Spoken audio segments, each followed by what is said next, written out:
Hello friends, இப்போ பார்த்தீங்கன்னா TNPSC எக்ஸாமுக்கு எல்லாருமே ப்ரிப்பேர் பண்ணிகிட்டு இருப்பீங்க. ஜென்ரல் தமிழ் நம்ம ஸ்கோர் பண்ண முடியும் அதிகமாக. பட் ஆனால் ஜென்ரல் ஸ்டடீஸில் என்னால் என்ன தான் ட்ரை பண்ணாலும் ஸ்கோர் பண்ண முடியல அப்படின்னு சொல்லிட்டு மிகப்பெரிய ஒரு கொஷின் மார்க்காக இருக்கும்.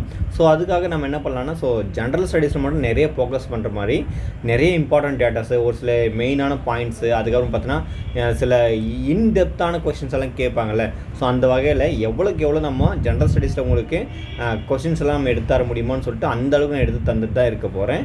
ஸோ இது முழுக்க ரொம்ப யூஸ்ஃபுல்லாக இருக்கும். ஸோ சேனலுக்கு நீங்கள் ஃபஸ்ட் டைம் பார்க்குறதுனா சேனலை மறக்காமல் சப்ஸ்கிரைப் பண்ணிங்க. இந்த வீடியோவை உங்களுடைய ஃப்ரெண்ட்ஸுக்கும் ஷேர் பண்ணுங்கள். ரொம்ப யூஸ்ஃபுல்லாக இருக்கும். இது பார்த்தோன்னா பார்ட் 1 சரிங்களா. இதேல நம்ம என்ன பண்ணுவோம், கண்டினியூட்டி பண்ணிகிட்டே போக போகிறோம் சரிங்களா. ஸோ ஃபஸ்ட்டு பாயிண்ட் என்ன பாருங்கள், மதராஸ் மாகாணம் தமிழ்நாடு என தீர்மானம் கொண்டு வரப்பட்ட நாள் எப்போன்னு கேட்பாங்க சரிங்களா. ஸோ ஜூலை 18, 1967. செகண்ட் பாருங்கள், மதராஸ் மாகாணம் பார்த்தோன்னா அதிகாரப்பூர்வமாக சென்னை என மாற்றம் செய்யப்பட்ட ஆண்டு எப்போதும் கேட்பாங்க. ஜூலை 17, 1996 சரிங்களா. அதுக்கடுத்து பாருங்கள் என்ன இருக்குது, மதராஸ் மாகாணம் தமிழ்நாடுன்னு பெயர் மாற்றம் எப்போ செஞ்சாங்க அப்படின்னு கேட்பாங்க. இது ஜனவரி 14, 1969. இந்த 3 கொஷினும் ரொம்ப இம்பார்ட்டன்ட் சரிங்களா. கண்டிப்பாக தெரிஞ்சு வச்சுக்கணும். கண்டிப்பாக ஒரு கொஷின் எப்படின்னா ரிஃப்ளெக்ட் ஆகிடும். ஸோ அதுக்காக சொல்கிறேன். அதுக்கடுத்து பாருங்கள், ஸோ அண்ணா எப்போ முதலமைச்சர் ஆனாங்க அப்படின்னு கேட்பாங்க. அதற்கான இயர் பாருங்கள், 1967 மார்ச் 6ஆம் தேதி சரிங்களா. நல்லா ஞாபகம் வச்சுக்கணும், மார்ச் 6ஆம் தேதி சரிங்களா. அதுக்கடுத்து பாருங்கள், சென்னை புனித ஜார்ஜ் கோட்டையில் தமிழ்நாடு அரசு தலைமை செயலகம் என்ற பெயர் பலகையை திறந்து வைத்த நாள் எப்போதுன்னு கேட்பாங்க. ஏப்ரல் 14, 1967. இது ரொம்ப இம்பார்ட்டன்ட் கேள்வி சரிங்களா. அது நல்லா ஞாபகம் வச்சுங்க. ஏன்னா சில நேரத்தில் இதெல்லாம் ஒரு கேள்வி கேட்பாங்களான்னு சொல்லிட்டு நம்ம எதிர்பார்க்க முடியாது. சடனாக நம்மளுக்கு ரிஃப்ளெக்ட் ஆகும்போது தான் தெரியும் அதனுடைய இன்டெப்த்தாக எவ்வளோ அப்படின்னு சரிங்களா.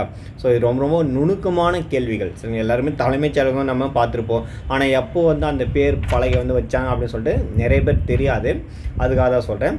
அதுக்கடுத்து பாருங்கள், ₹1 ஒரு படி அரிசி திட்டம் எப்போது கொண்டு வரப்பட்டது, இல்லை எப்போது அறிமுகப்படுத்தப்பட்டது கேட்பாங்க. மே 15, 1967 சரிங்களா. ஸோ இது எல்லாமே அண்ணா தான் பண்ணியிருப்பார். அதுக்கடுத்து பாருங்கள், பேருந்துகளில் திருவள்ளுவர் உருவமும் திருக்குறளும் எழுத சட்டம் இயற்றவர் யாருன்னு கேட்பாங்க. இதுக்கும் பார்த்தோன்னா அண்ணா தான் சரிங்களா.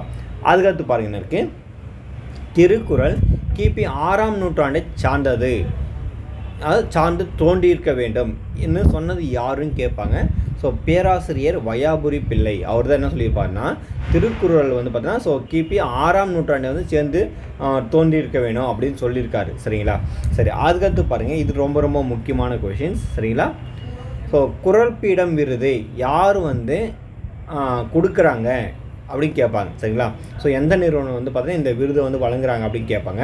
ஸோ செம்மொழி தமிழாய்வு மத்திய நிறுவனம் தான் சரிங்களா. ரொம்ப இம்பார்ட்டன்ட். அதுக்கடுத்து பாருங்கள், முதலில் திருக்குறளை மத்திய நிதி அறிக்கையில் பயன்படுத்தியவர் யாருன்னு கேட்பாங்க. ஸோ சிதம்பரம், அதாவது பி சிதம்பரம் சொல்லுவாங்க. ஸோ இது ரொம்ப இம்பார்ட்டன்ட் சரிங்களா. ஸோ திருக்குறளை பொறுத்தவரை நீங்கள் பொதுவான செய்திகளும் கண்டிப்பாக தெரிஞ்சுட்டு போகிறது ஒரு பக்கம் பார்த்தோன்னா ரொம்ப யூஸ்ஃபுல்லாக இருக்கும். அதுக்கடுத்து பாருங்கள் இருக்குது, திருக்குறள் முதலில் எந்த மொழியில் மொழிபெயர்க்கப்பட்டது கேட்பாங்க. ஸோ மலையாளத்தில் தான் முதல்ல திருக்குறள் மொழிபெயர்ப்பும் செஞ்சுருக்காங்க சரிங்களா. அதுக்கடுத்து பாருங்கள், சேலத்தில் முதலாக திருக்குறள் மாநாட்டை நடத்தியவர் யாருன்னு கேட்பாங்க சரிங்களா. ஸோ எந்த ஆண்டுன்னு கேட்கலாம். So V Munusamy, 1941. நல்லா புரிஞ்சுக்கோங்க, 1941 சரிங்களா. 1941 சரிங்களா. நல்லா ஞாபகம் வச்சுக்கணும். அதுக்கடுத்து பாருங்கள் எனக்கு, திருவள்ளுவர் ஓவியத்தை புனைந்தவர் யார், அதாவது இப்போ இருக்கக்கூடிய திருவள்ளுவர் புகைப்படத்தை புனைந்தவர் யாருன்னு கேட்பாங்க. வேணுகோபால் சர்மா. யார்? வேணுகோபால் சர்மா. நல்லா ஞாபகம் வச்சுக்கணும் சரிங்களா.